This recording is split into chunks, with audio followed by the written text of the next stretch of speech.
saya kasih satu pakaian. Pakaian ini dipakai para sufi. Apa itu pakaiannya? Meleburlah dalam nurnya Muhammad.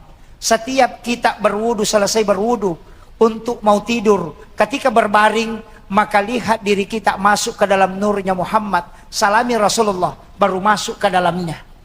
Kalau ingin berjumpa dengan Rasulullah, ulama kita mengajarkan, kirimkan salam supaya kau terkoneksi. Setelah itu kirimkan salawat, baru minta dia hadir.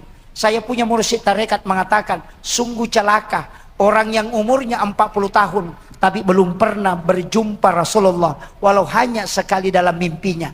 Saya sempat protes, tapi dia memberikan alasan yang membuat saya yakin bahwa memang betul ada masalah. Apa kata dia? Undang dia setiap waktu. Setiap mau kau tidur, panggil Rasulullah, minta dia datang. Karena Rasulullah cinta kepadamu, maka dia akan datang.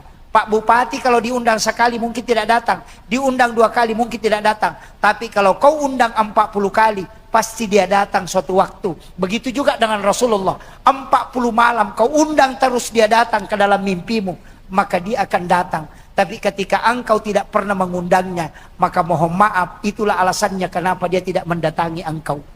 Makanya dia mengatakan, sekali melihatnya dalam mimpi, itu sudah pasti syafaat kelak di yaumil akhir.